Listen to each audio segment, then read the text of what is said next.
Instructions. You will hear a number of different recordings, and you will have to answer questions on what you hear. There will be time for you to read the instructions and questions, and you will have a chance to check your work. All the recordings will be played once only. The test is in 4 sections. Write all of your answers in the listening question booklet. At the end of the real test, you will be given 10 minutes to transfer your answers to an answer sheet. Now turn to Section 1 of your booklet. Section 1. You are going to hear a conversation which happened in a travel agency. First, you have some time to look at questions 1 to 5.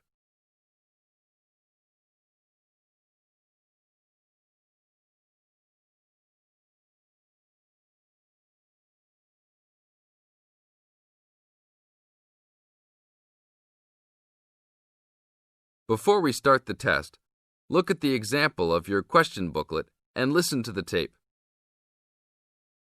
Hi, I would like to make a reservation for a round-trip plane ticket from London to New York. Welcome to the Student Travel Agency. London to New York. Let me see if we have any student specials for that flight. Yes, we do in fact. What days would you like to fly? I am looking for a flight around the 10th of October or so. In the tape, the man says he will fly from London to New York. Therefore, A is the correct answer. Now we will play the recording. Listen to the tape and answer questions 1 to 5. Hi, I would like to make a reservation for a round-trip plane ticket from London to New York. Welcome to the Student Travel Agency. London to New York. Let me see if we have any student specials for that flight. Yes, we do in fact. What days would you like to fly? I am looking for a flight around the 10th of October or so. And how about your return date? Ideally, the 31st of October. Let me check our computers to see if these dates are available. Are you looking for economy class or first class? Economy class will be just fine. We have an open flight on the 10th, but for your returning flight, the 31st of October is already fully booked. If you want to upgrade to first class, there are openings for the 31st. Just a few seats left, though. How much do I have to add for first class? First class will be around 20 to 25% more. Well, that is not worth it. I would rather just fly on another day. Do I have any other options? There are open seats back to London on the 1st of November. There are openings for first class that day too. No, I won't be able to do that because I have to work. Is there anything before the 31st? Maybe the 30th or 29th? Let me check. You can fly on the 29th, but not the 30th. The 29th is a little bit early. Is there any way I can be on a waiting list of some sort? Of course, but you should still confirm a return date just to be safe. OK. How about if I book a return date on the 29th and add my name to the waiting list for the 31st? Can I do that? Sure, I can do that for you. Do you also want to add your name on the waiting list for the 30th also? I would recommend this in the scenario that you do not get the flight for the 31st. That is a good idea. How much will the round trip cost? I will calculate your price for you. Your total will be £565, not including tax. Now look at questions 6 to 10.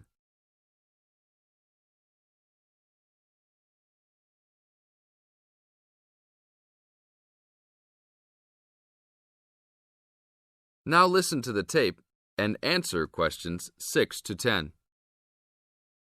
That's not too bad. Is there any discount for students? That is already including the discount. Without the discount, the price is easily over £600. OK, that sounds good then. Please put me down for those dates. I will need your information. Name and student identification number, please. Kenneth Conley, student ID 92123020. Your phone number, please. 87052109. Please tell me your mailing address. 354 Westchester Drive, London. Thank you very much, sir. How would you like to pay for the ticket? I think I will pay in cash. Well, you don't need to pay right now, just when you come to pick up the tickets. You will need to pick up the tickets at least 2 weeks before departure. That is no problem. One quick question. What happens if for some reason I need to cancel my trip? The student discount tickets are unfortunately non-refundable. However, if your cancellation is before 24 hours of takeoff time, then you can reschedule your flight for another day. If the cancellation is within 24 hours, then you forfeit your ticket. I understand. Well, thank you very much. I will see you next week. See you then. This is the end of Section 1. You now have 30 seconds to check your answers.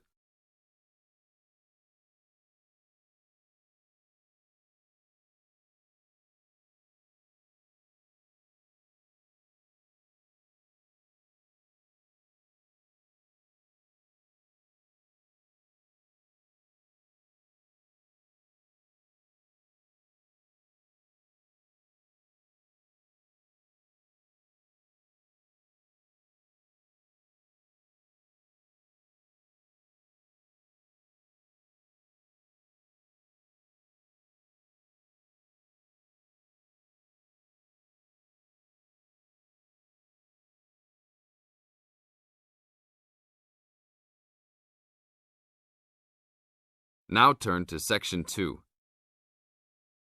Section 2. You are going to hear a lecture about the Miners Hotel. First, you have some time to look at questions 11 to 14.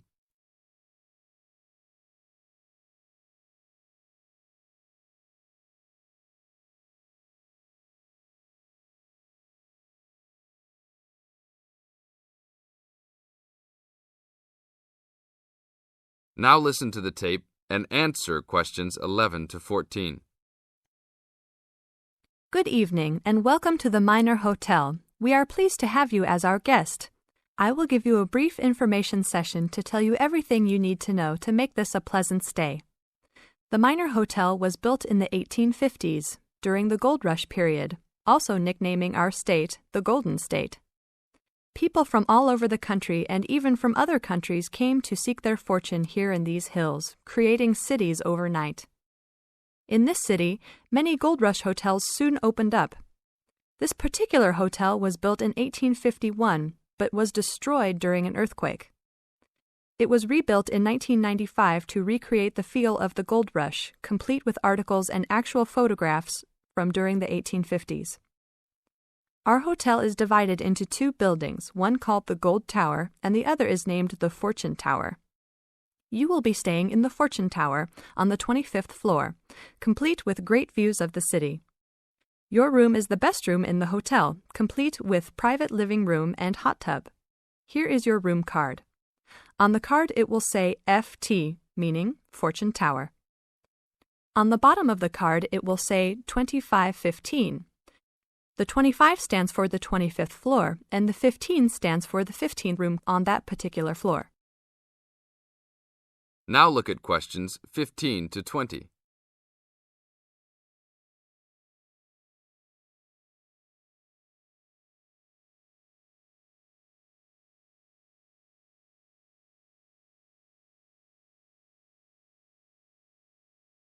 Now listen to the tape and answer questions 15 to 20.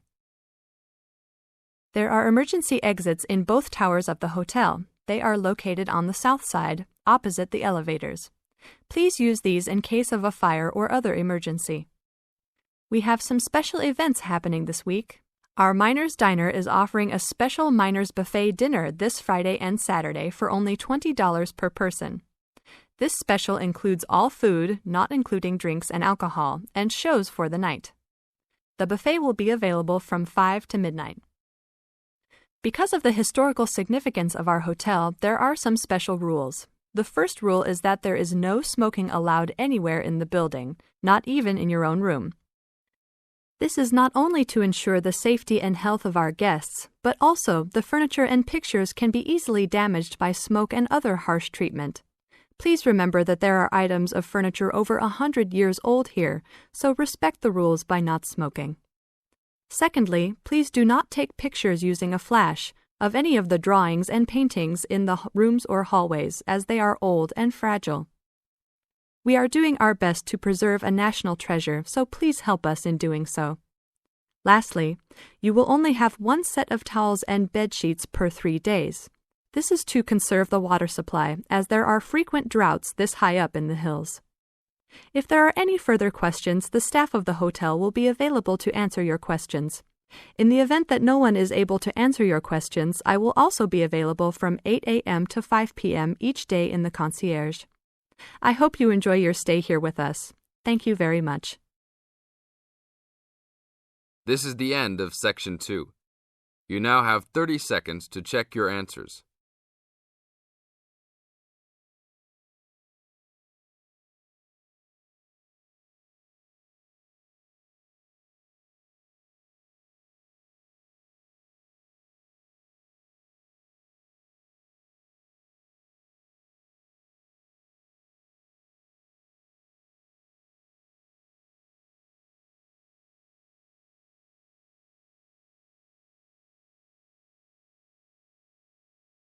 Now turn to Section 3.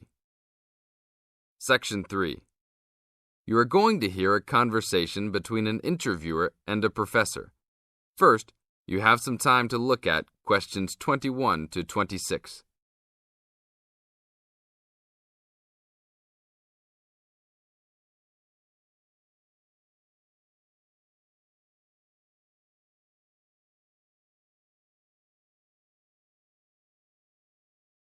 Now listen to the tape and answer questions 21 to 26.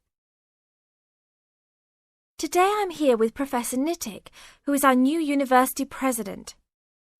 He has been a professor for 20 years and teaches many of the best classes on campus. I know many of you have had him as a teacher and know of his brilliance. Good morning, Professor Nittick. Thank you for stopping by the student station. Thank you for having me here. It is always great to get to meet many of the students who are involved with our school. I haven't been here since 2 years ago. Yes, I remember at that time you were still teaching every semester. 2 years later, you're only teaching every once in a while. But it seems like you are still always busy. The administration world is just as busy as the teaching world for you. How do you stay in touch with the university, even with the change in your everyday duties? I try to stay in touch with what is popular with the university students. I usually spend time with as many students as I can. They usually give me insight into what the new concerns and beliefs are for the new generation. On top of that, I try to be as youthful as I can. I consider myself to be youthful, at least for my age. So I always have a good time and try to stay young. I try my best to not just be a teacher, but also participate in university life. Interesting. So, are you still doing lots of academic work, or are you mostly concentrating on administrative affairs? Well, I mostly do administrative affairs now, but that doesn't mean that I still don't have a very deep interest in academic matters. I often visit other campuses around the world and meet other professors in my field. I learn the most by travelling and seeing the different places of the world and the different fields of thought. I even did a television programme last month in Manchester. Will you be on television any time soon then? Well, you can call the television station and see if I will be on television any time soon. Maybe I will be on the news report. I don't think it is really that significant, though. Oh, really? That sounds great. I will remember to look out for you. Let's move on. With all your busy travelling recently, how do you find time for your personal life? I try to keep my university life separate from my personal life. Sometimes it's hard to find time to just take my wife and 3 kids out for a family dinner, but usually we all manage to get together every few days. I'm taking a few weeks off next month to take my family down to South America, to Brazil for a few days. I can't wait to just sit on the beach. Wow, that sounds like a wonderful trip. Professor Nittick, could you tell the audience a little about what goes on in an average day of a university administrator? An average day. Oh, I don't think there is such thing as an average day for me. The last few weeks I've been travelling all the time. I can be in Los Angeles in the morning and in New York by the afternoon and back to Los Angeles by the evening. Sometimes I will spend the whole week at a new university, showing the new administrators the ins and outs of running a university. Sometimes I can spend the whole day in the office on the phone. So there really is no average day for me. I guess that is because I do so many different tasks. Sorry to let all the viewers down, but that is the plain truth. Now look at questions 27 to 30.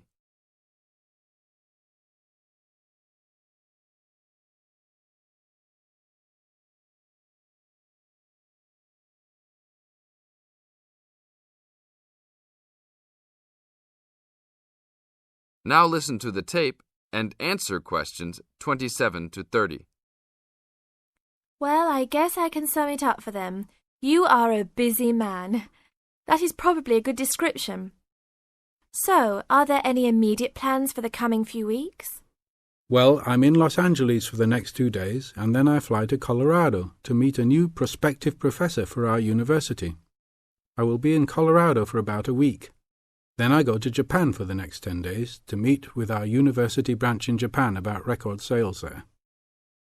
After that, I return to Los Angeles for a week, just in time for the graduation of the class of 2001.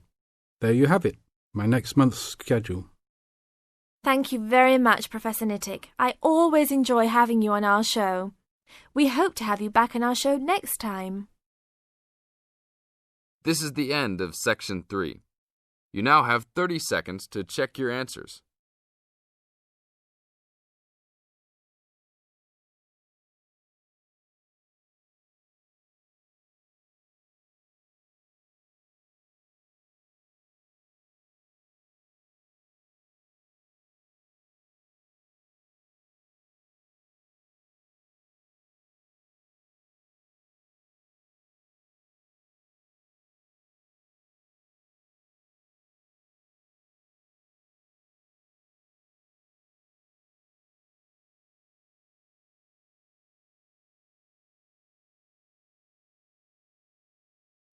Section 4. In this section, you will hear a talk given by Don Parker, an expert on computer security, about the computer criminals. As you listen to the talk, fill in the gaps numbered 31 to 40. First, you will have some time to look at the notes below.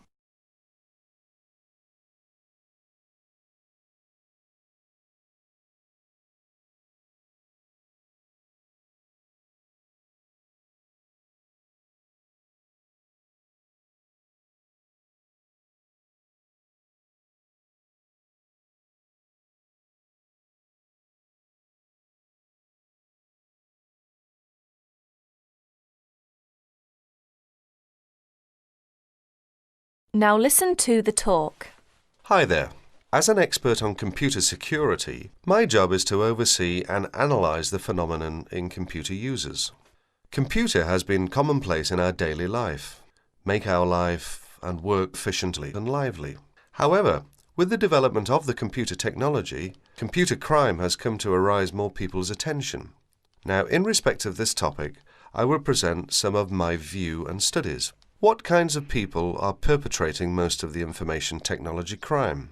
According to my research, over 80% may be employees. The rest are outside users, hackers and crackers and professional criminals. It is amazing that employees amount for this large portion. Let us see them in detail. Employees. Employees are those with the skills, the knowledge, and the access to do bad things. Dishonest or disgruntled employees pose a far greater problem than most people have realized. To most supervisors and some experts, they worry that dishonest employees or outsiders can more easily intercept communications or steal company trade secrets. Workers may use information technology for personal profit or steal hardware or information to sell. They may also use it to seek revenge for real or imagined wrongs, such as being passed over for promotion. Sometimes they may use the technology simply to demonstrate to themselves that they have the power over people. This may have been the case with a Georgia printing company employee convicted of sabotaging the firm's computer system. As files mysteriously disappeared and the system randomly crashed, other workers became so frustrated and enraged that they quit. Outside users. Suppliers and clients may also gain access to companies' information technology and use it to commit crime. With both, this becomes more a possibility as electronic connections, such as electronic data interchange systems, become commonplace. Hackers and crackers. What are hackers? Hackers are people who gain unauthorized access to computer or telecommunications systems for the challenge or even the principle of it. Crackers also gain unauthorized access to information technology, but do so for malicious purposes. Crackers attempt to break into computers and deliberately obtain information for financial gain, to shut down hardware, pirate software, or destroy data. The tolerance for hackers as the benign explorer has decreased. Most communication systems administrators view any kind of unauthorized access as a threat, and they pursue the offenders vigorously. And educators also try to point out to students that university cannot provide an education for everybody if hacking continues. Professional criminals. Members of organized crime rings don't just steal information technology, they use it in a legal way as a business tool, but for illegal purposes. For instance, databases can be used to keep track of illegal gambling debts and stolen goods. Drug dealers have used pages as link to customers. Microcomputers, scanners, and printers can be used to forge checks, immigration papers, passports, and driver's licenses. Telecommunications can be used to transfer funds illegally.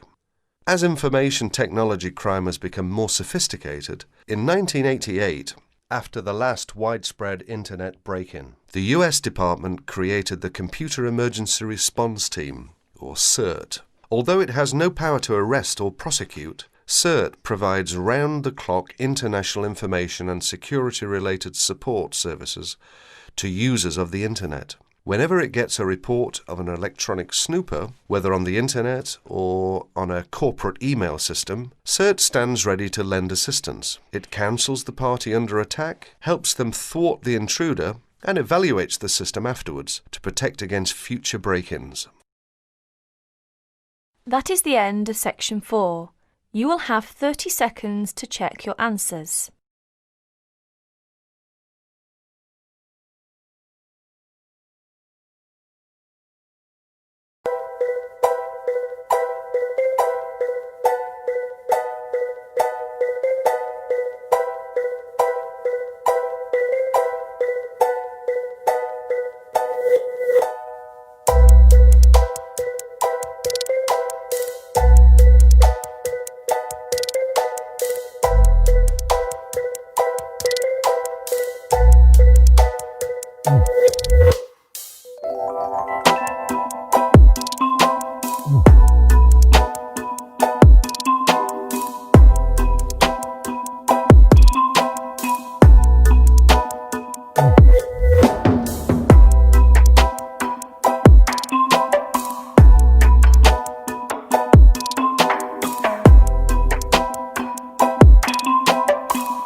Mm-hmm.